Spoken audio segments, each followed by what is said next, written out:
welcome to the Avid Knits podcast. My name is Sarah, and you can find me on Instagram and Ravelry both as Avid Knits. Today is Friday, June 5th, and it is hot. 90-something degrees here in Houston today. Sunny, it seems, so it doesn't look like we're going to get our normal afternoon thunderstorm, which is kind of disappointing.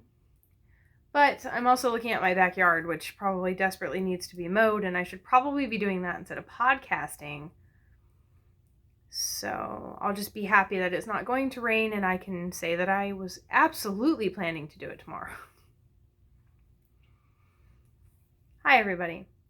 I hope that you are well and that your family is safe and healthy since I spoke to you last. I don't have a whole lot of content for you today. I know that I mentioned last podcast that I was having a lot of pain issues.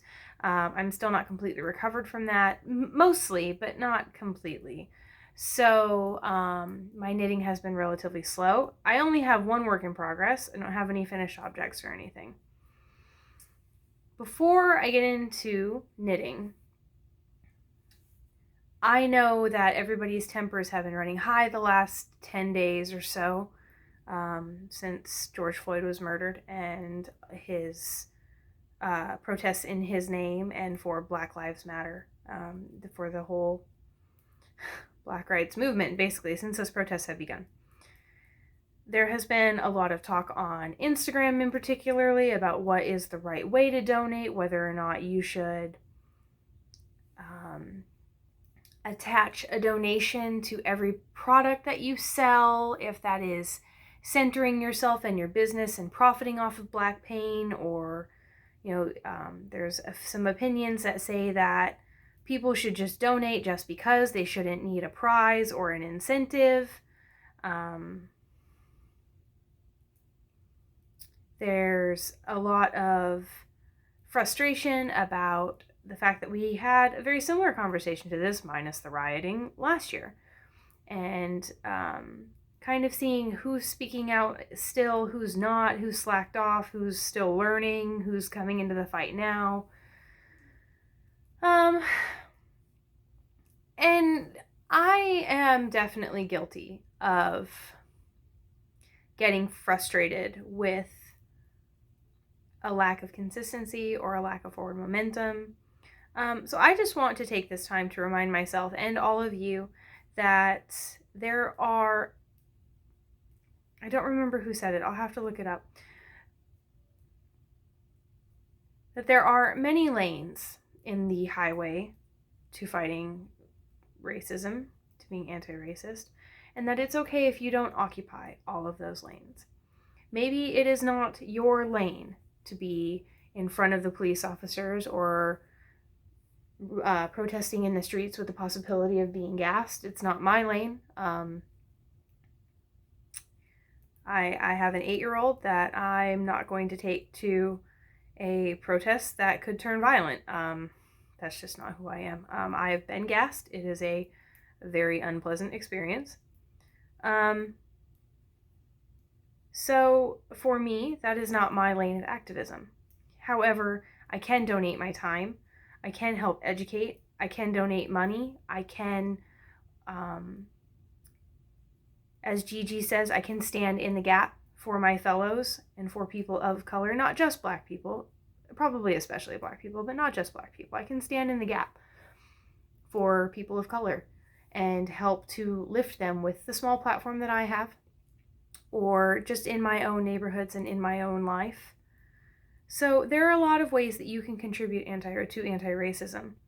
However, please don't be complacent enough to think that saying that you are anti-racist or just simply being non-racist is enough, because it's not anymore. It has never been enough, but our world is changing and the revolution has begun, and it is sorely needed. So, I hope that all of you are looking forward to the changes that will come out of this, looking forward to the progress that we can make as a society and as a country.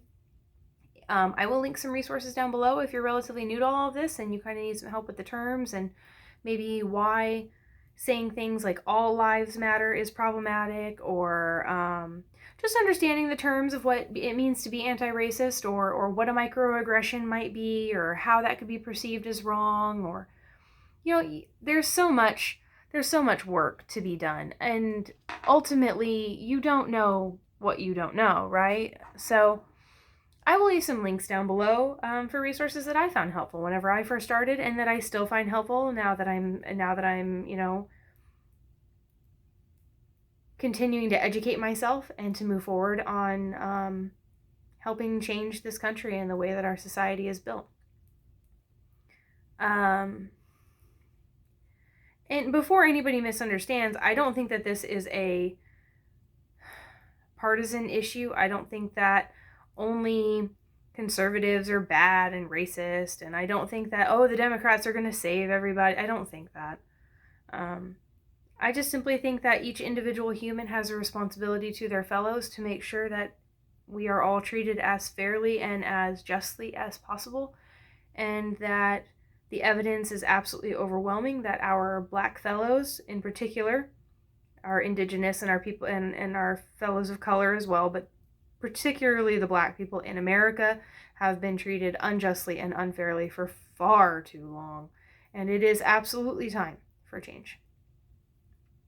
So, that being said, I would like to welcome you to enter I know that I spoke about it on my last podcast. I'm so sorry that I haven't had a chance to get on here and do a video and really announce it to you guys here at my YouTube channel. I am hosting a sweater raffle right now. I was very fortunate to be approached by Julie of Sweet Sparrow Yarns, who wanted to help, and I approached Hohi Locatelli, and she was more than happy to donate a pattern. As a matter of fact, she has confided in me a couple of times that she feels like that's not doing as much as she would like to be doing. But the sweater raffle is only going to run through this Sunday, which is June 7th. Now, I had planned for that to go for 2 weeks. I had planned for that to go until June 14th, but I had such a great response to it in the first week that I really wanted to go ahead and end that and then possibly open up another one. I was contacted by a very large amount of dyers and designers and other sample knitters who volunteered their times and their talent to create more sweaters and more raffles in order to benefit more organizations. So the organization that I chose to benefit for this first one is Black Visions Collective. The Black Visions Collective is a Black, trans, and queer-led organization that is dedicated to dismantling systems of oppression and violence. They do a lot of good work, so I'm very, very happy to be supporting them. It is a smaller organization, which I enjoy. I enjoy being able to help at the lowest level possible. I find that that is where you affect the most change in your day-to-day life. Now, however, in something as large as systemic racism, basically you are only going to really affect change from the top. But you can make your local area a little bit better by working from the ground up. So, like I said, there's lots of ways to there's lots of lanes, and there's lots of ways to stand in the gap. For those of you who don't know the stand in the gap phrase, that was kind of coined by Gay Glaspie, who is Gigi Made It on Instagram. I will link to her video below, which explains exactly what stand in the gap is supposed to mean. But ultimately, basically, it means that if you see something wrong, call it out.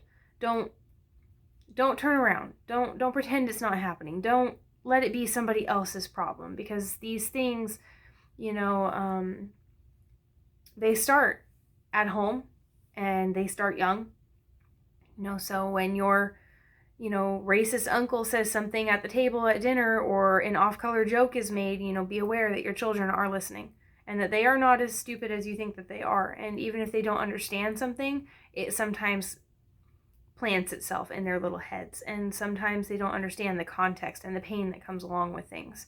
So if you hear an off-color joke, a racist joke in your family, come forward and say, you know, hey, that's not appropriate, or that needs to stop.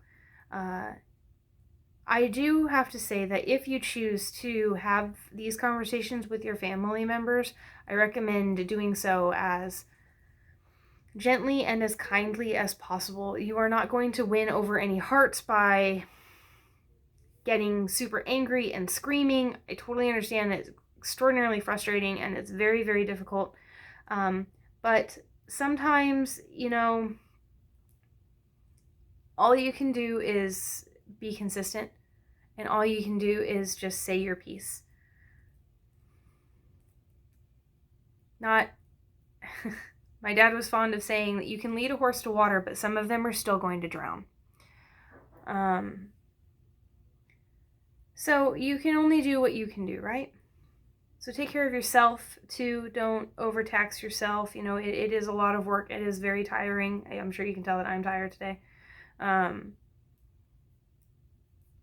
But we're all going to get through this, and we're all going to do it together, and we're all going to be better for it, right?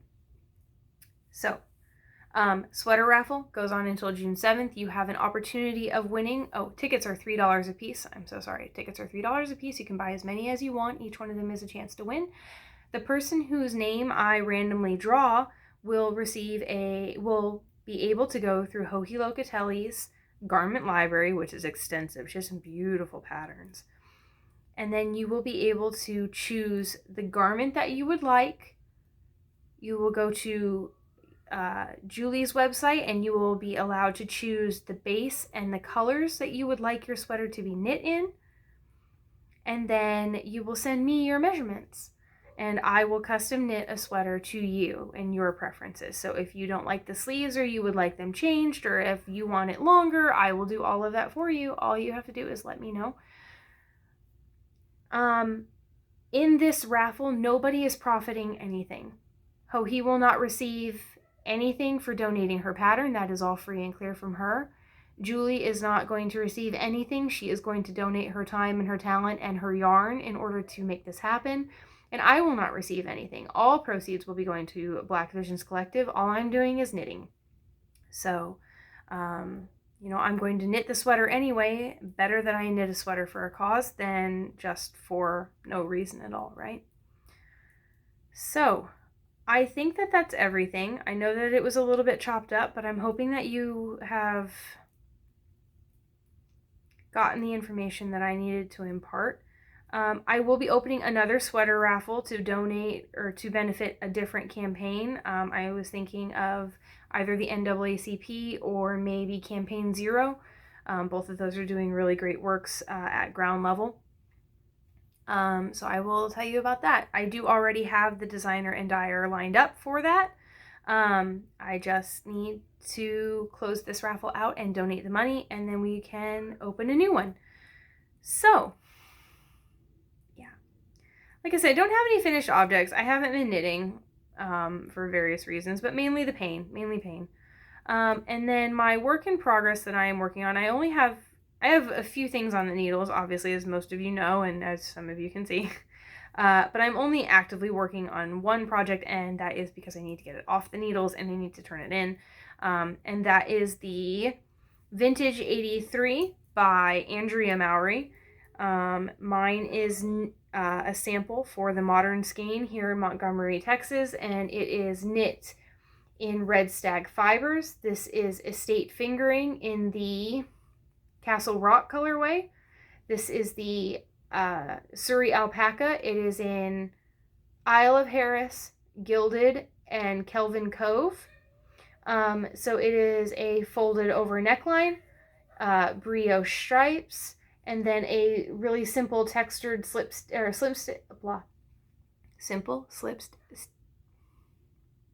yes, it is.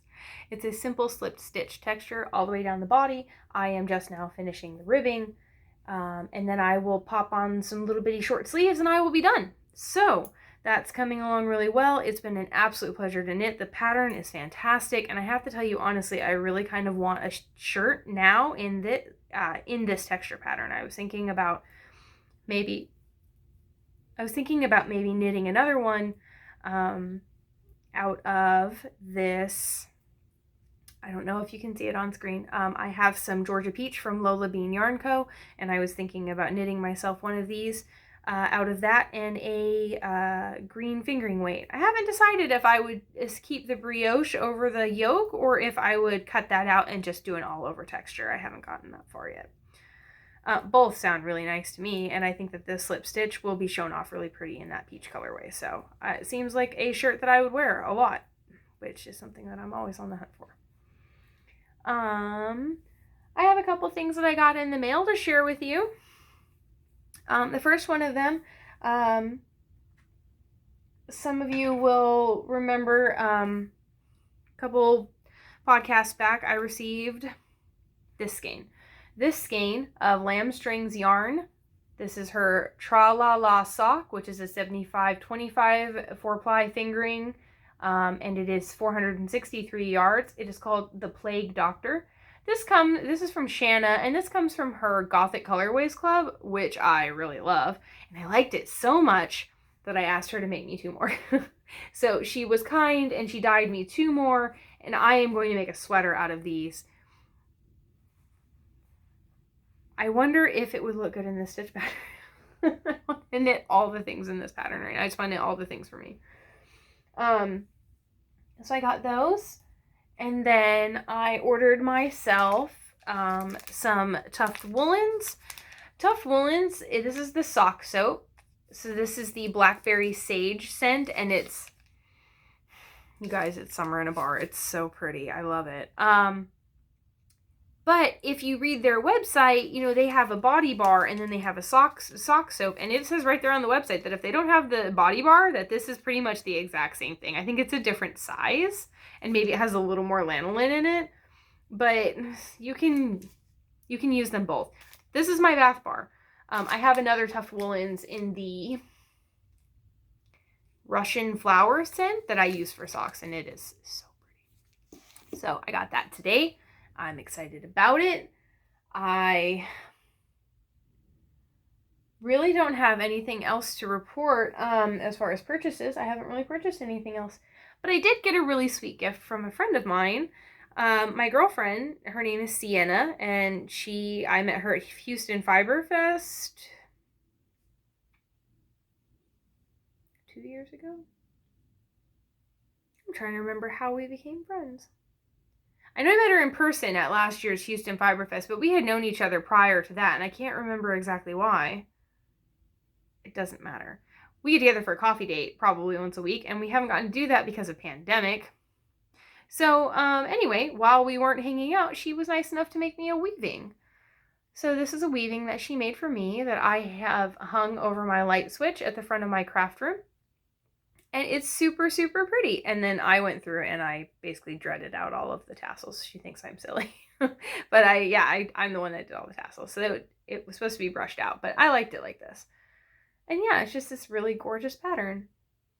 So this hangs over my light switch at the front of my room. And it's just a fun little reminder. So thank you, Sienna. I really, really do love it. And I think that that's about it. Told you, not a lot of content. Gonna be super short. I had a very long day today. My son last week, about a week ago. I feel like it has been longer than that, but I'll say a week ago because I can't really remember. We had a rainstorm here and we were sitting in the garage just watching the thunder and the lightning go by and all that. And Hector had gone out and I was just playing in the rain, basically. And when he was coming back into the garage, before I could tell him to slow down so he didn't slip, he stepped into the garage floor. And I don't know about your garage floor, but ours is painted with that, I don't know, garage floor paint? I don't know. Concrete is painted. And it's to make it easier. So, like, if your car drips or if you spill something, you can just, swoosh it up without it, like, affecting the concrete underneath. Anyway, but it tends to be kind of slick when your feet are wet, or really slick when your feet are wet. And before I could warn him, he had already come in and he took a step and both feet went up and he landed smack square on his bottom and knocked the wind out of himself and had a bit of a panic moment. Poor guy. Well, he obviously for the first couple of days was kind of sore, but he has not really stopped complaining. And some of it, I don't know, is how much of it is the novelty of getting the heating pad or getting the ice pack, and having somebody take care of you. And how much of it is that it actually really does hurt. I have an extremely high pain tolerance, and my son has, he broke an arm, and we weren't sure if it was broken or sprained for like 3 days. So like he was fine with it, and then every now and then it would just really hurt. So we finally went and had that x-rayed, and yeah, it was like 2 days maybe, but yeah, he broke it. So he just has a track record of not really making a big deal out of things like that. So I took him in today for a doctor's appointment this morning at 10 o'clock. And I get there, and the doctor looks at him for like 15 minutes, and he says, I feel like he should have stopped complaining by now. Like, kids usually bounce back pretty fast. If he's still hurting, like, that kind of worries me. I'd like to send him for an x-ray. So, since I'm not from Tomball, which is the town that my son's pediatrician is in, we don't live there. We live over here in Cyprus, which is about 20 minutes. So he gives me directions to the hospital that he wants me to go to, and he tells me to go in the main entrance, and I go in the main entrance, and the lady in the main entrance says, you're not in the right place, you gotta go around the back of the building, and go through the other door, and COVID questionnaire, and distancing, and waiting room, and I do all of that. So they ask you the COVID questions first, and then you wait, and then another person at the registration desk takes down all your information, which, in my opinion, like, I am an outpatient procedure. You have a x-ray order from the doctor that he's from. Like, it seems to me that the basic information is what you need from me. You don't really need his... I don't know. Anyway, I get it. I get why they do it. It just seems really weird that basically I had to register with the hospital as if I was staying for a week when I was just there for a 15-minute x-ray. So we finally get through that. That takes forever. And then we finally go sit down, and now that takes forever. Although we did watch American Pickers, and one of the guys on American Pickers is really into high wheel bikes, which are those old-fashioned, the bikes, like the 5-foot tall tire in the front, and then like the little one in the back. And he's really into those. Well, he went out to a farm somewhere, I guess in California maybe, or whatever. Anyway, and the guy had a couple. And so, like, they both got on them and were riding them down the street, and that's when the x-ray tech came back. So, like, Hector's, like, so into this thing, and the guy's like, hey, Hector, and Hector's like, hold on, look. So the three of us are just sitting there watching these guys on these cool bikes. Apparently, they became not popular anymore because so many people were basically cracking their heads open trying to get off of the bicycles. So they're perfectly safe to ride. They're actually not that hard to get onto, apparently, but getting off of them is rather dangerous. Okay. Anyway, Hector went and he got his x-ray. He was really good about it. He took him like 15 minutes. So we get out, and he's like, Mommy, I'm really hungry. I said, okay, totally get that. Me too. What do you want? He picks Jersey Mike's, which is his absolutely favorite place to eat. So, okay, well, we'll go do that. That sounds really good. I'm excited. And on the way out, it's like 12:45, and I'm looking at the clock, and I'm like, okay, yeah, we can do that. And then it hits me. So we're in Tomball, and I'm supposed to be in the Heights in 45 minutes, which is doable, but we haven't eaten, and I need to get gas. So I stopped to get gas. I bribed my child. We pop it through Wendy's. I hate fast food, you guys. Oh my God, I hate fast food. And we have eaten so much of it with pandemic. It's just absolutely ridiculous. We have a hard time being locked up in the house, so we tend to do a lot of driving. And now we're not eating a lot of it. We're not out all the time, but the times that we are out or have been out since they started phasing businesses back open here in Texas, we just seem to end up at fast food places a lot, and it's not my favorite part of the day, no lies. So anyway, I get gas. He agrees that we can have Wendy's instead of Jersey Mike's if we can have Torchy's, which is a taco place, for those of you who don't have one, if we can have Torchy's for dinner. So, I agree, because I don't have a choice. And honestly, I'm too hungry and annoyed to deal with it. And we drive down to the Heights, and a girlfriend of mine and I decided to, agreed to split a 25-pound box of Georgia peaches. We have a thing called the peach truck here, and basically they tell you, we're going to meet you in X parking lot at X time on X day, and you can order however many boxes of peaches. They do pecans, they do jam, they do cobbler filling, they do all kinds of stuff. But you can tell them what you want, and you basically prepay for it, and then you slide through, you pick up your box, and then you go home. So I told her I would come down for that so we could separate our box, and that was what I was doing. So I did that. Got our peaches. We didn't have to stand in line very long. They were really organized. It went really fast. So we weren't boiled alive for too long. Yep. And that was it. So then I had to drive home. And the Heights isn't far from me. But I guess maybe for some of y'all it will be. I mean, it's probably a good 35 miles. Anyway, so I do all that, and I come home, and I get here, and my husband's already home, and which was good, that was fine. I had a really nice time chatting with Melody, we did the social distance thing and all that nonsense. And then Melody has the cutest house. The cutest house. And I know you're watching, and you do. It's the cutest house. She has all these dogs. She has like 5 dogs. It was 3 Chihuahuas, and all of them are older than dirt, and none of them, I think that collectively out of the 3 Chihuahuas, there might be 4 teeth. And then she has a little Bichon Frise poodle looking thing. I don't know what Anna is, but she's got Addison's disease, and that's really sad. But she's super sweet. And then they've got Trixie, and I don't know what the hell Trixie is. Maybe she's a Chihuahua too. I don't know. But she looks like a little mini version of a Chihuahua met a Jack Russell. And she's just sunshine and love and light, and she just loves everybody. And they got 2 hairless cats. Melody volunteers quite frequently for the Rescued Pets movement here in Houston, and they do a lot of shuttling animals from different fosters and different shelters to keep them from being euthanized usually. And she prefers to work with sorry, I'm ready for the sewn tubular bind off, and I kind of need another needle, and it would be easier that way because it's 2x2 ribbing. Anyway, so I can't do that. So anyway, she prefers to work with senior dogs. So she has a bunch of these little old creatures, like little gremlins. They're adorable. Now I think the smallest dog I've ever had was 65 pounds. So to me, they're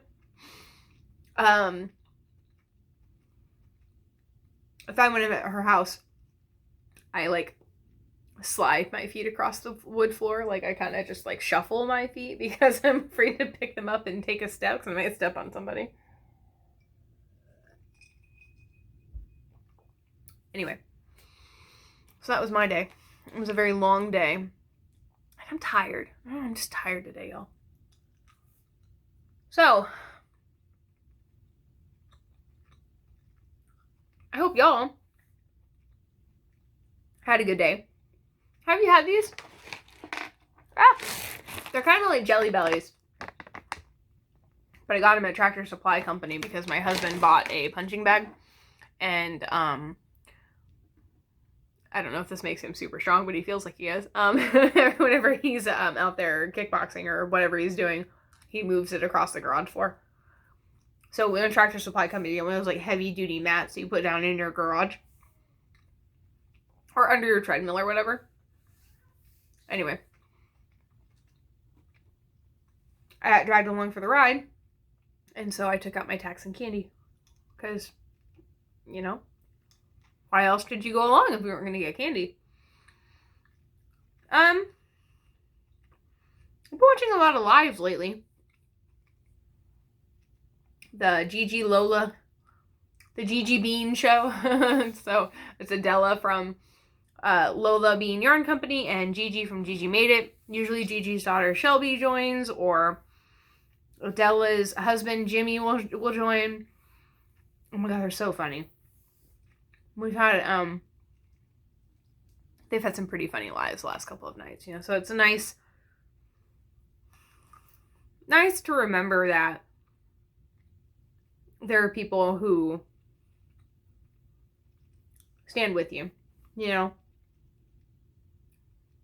watching a lot of lives, a lot of commentary by not just celebrities, but anti-racism teachers and educators.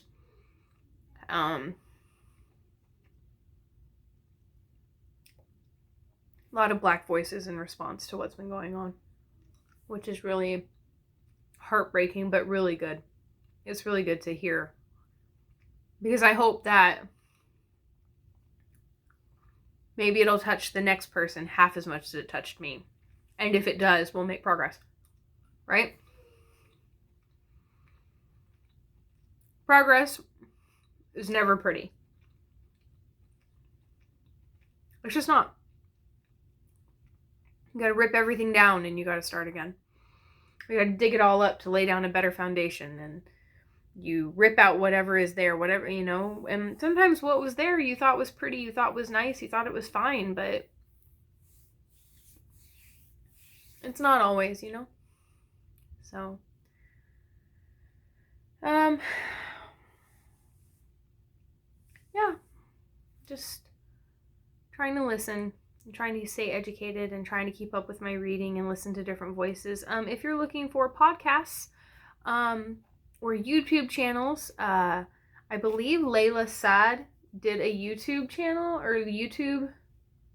I know Robin DiAngelo did a YouTube video about her White Fragility book. I know that. I think Layla Saad did one for Me and White Supremacy, which is a workbook, or it started out as a 30-day workbook, and now she's gotten it published into an actual book. It's very good. I have the 30-day workbook. It was very, very interesting, and it was really, really educational to workbook. This daily little, it's like a little daily journal, and to see the things that, wow, you just were not seeing, things that, things that made you feel, that made me feel so ashamed. But they weren't things that I knew, I thought, they were just things I had been taught. And unfortunately, when you live in the South, we have a very long history. We have a heritage. And as much as we'd like to tell you that because we were the ones who fought, and because we were the ones who had slaves, and because we were the ones who lived with the majority of the Black people in America, that we would be better, we're not. Of course we're not. And I appreciated that book because it opened my eyes not just to things that I might have thought about Black people, but also to things that I might have thought about Hispanics or Asians or Native Americans or Middle Eastern, everybody else in the world, you don't realize you have some of these biases, but something simple as like running jokes or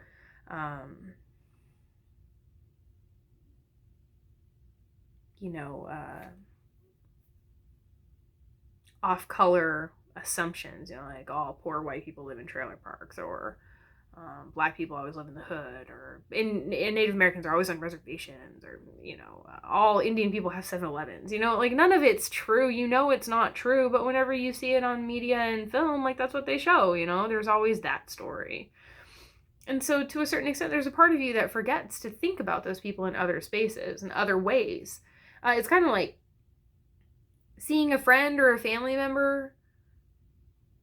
I have a family member who lives in Minnesota. If I saw them at Barnes & Noble tomorrow, I probably wouldn't know who they were because I'm not expecting to see you there, It would never occur to me that you would be there. And then when I saw you there, I'd be so surprised.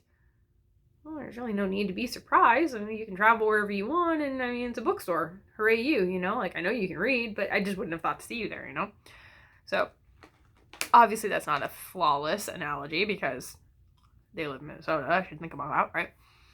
But it's a similar feeling, I think, to a certain extent, that you don't expect to see certain people in certain places or at certain events or in certain lights. And so sometimes you forget to look for them and you forget to make space for them. So, highly, oh my gosh, highly more. Please I encourage you, I highly recommend some of these books. I'm going to leave links down below. I encourage you to open some of these lives, these little 2-minute lives of people who are just talking about their reaction to George Floyd's murder, to the fact that Breonna Taylor's, killers haven't been put on leave or taken off their jobs or much less arrested and charged, I encourage you to hear voices that aren't yours. And I encourage you to most encourage everybody here, if you're in my space, it's okay to be wrong. It's okay to be wrong. We're all going to be wrong. Please normalize this idea that, you know what, I used to think this, but then I read that, or I learned this, or I heard that, and I decided, you know what, maybe I was wrong and now I feel this way. Because in books, music, movies, television, relationships, you're not who I thought you were. You're not the person I fell in love with. You've changed. That's such a negative connotation. And why? Of course you changed. You should have changed. And now I am not one to hold your words against you. If you say something really crappy to me 5 years ago, but then I run back into you 5 years later, I might still want an apology, I will still feel like, oh, I remember that person. They were like this. You could be completely different. I don't know.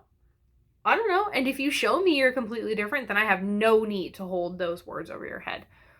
Which I think is hard sometimes. We like to, so-and-so politician said girls were only good for one thing when he was like 18 and he was drunk the first time, or he was drinking when he was underage. Name me somebody who hasn't, like most of us did, or have, or said something crappy, or didn't realize what we were saying was shitty and nobody called us out. Or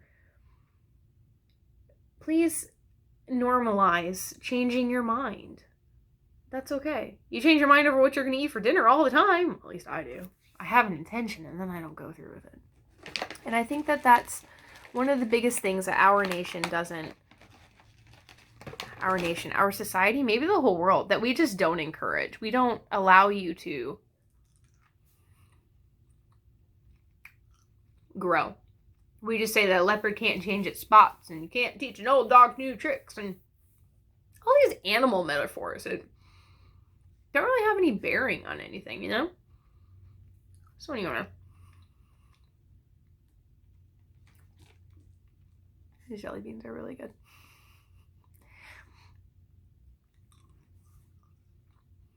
Ooh, popcorn. I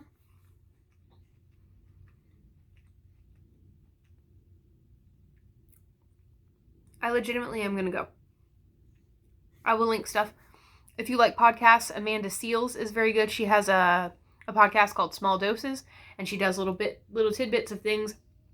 Some of them are really weird. Like some of them are the side effects of sleeping around. Some of them are the side effects of basically going your own way, of being poor. She has one, the side effects of white women, which I thought was really good. That one is really good if you, especially, are a white woman and you live or work with people of color. That one's a really good one because she isn't being nasty about it, but she does point out some of the things that white people, not just white people, like white women, like white men say it too, but things that white people will say to a black person or a person of color that comes off really demeaning, even if you don't think it does, or if you didn't mean for it to come off that way. And if you are a person of color watching this, maybe listen to that, because sometimes it's nice to have somebody who knows where you're coming from and who has heard this crap too, and it's just nice to have somebody that, vindicate you and validate your feelings. Thank you for coming back. Thank you for sitting through this kind of sad, low energy podcast with me.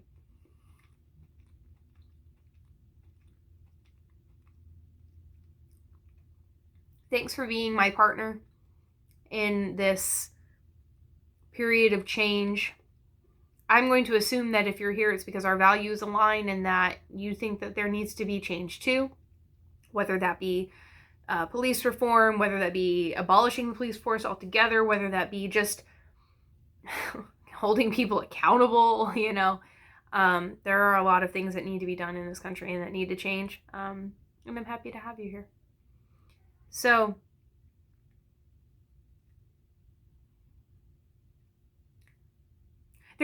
I'm sorry, I keep stopping because there's a lot that I want to say.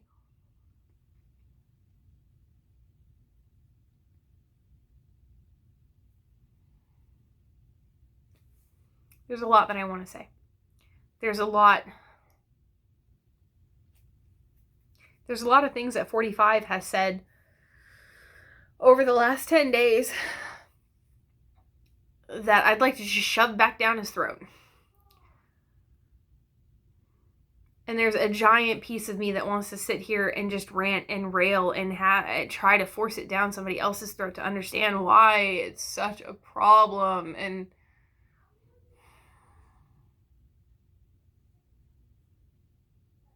I don't care about your political leanings. I said it last time. I don't care about your political leanings. There is a time where you have to reach a point of right and wrong. And there is definitely a point where you have to reach that this is the person representing you to the entire world, who is putting words in your mouth, who is saying things that you're not getting to say yourself. You're not getting a chance to put your name on it. He's just doing it for you. And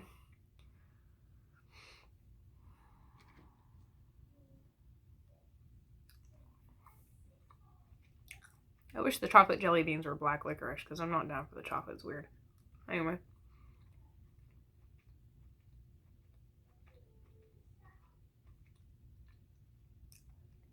Please support Black makers. If you're on Instagram and you're out and you kind of would like to find more makers of color, in particular Black makers, Knit Diaries has been featuring Black makers on her feed for the last like 5 days. And I'm talking like she probably posts 5 or 6 times a day. So she's got 11 billion makers of color that she is featuring, and there's some just absolutely beautiful stuff in there that I would have never found otherwise. You know, amplify their voices. Don't make it about you. Help if you can.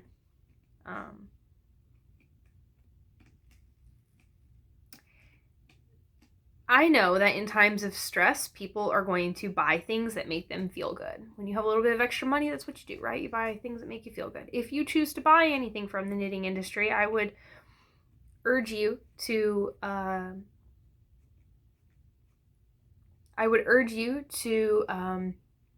take a look at that company's mission statement or their Instagram grid or their Facebook or their website and see if you can find out what they are doing in this time of strife and change and how they feel about things. And if you can find a vendor who is selling something that you would like, who is also donating proceeds, you know, 2 birds, 1 stone. You get something shiny and you help a good cause. So, for real, I really am honest. I'm gonna go this time. Jelly beans to eat or something. Happy Friday. Talk to you guys soon, okay?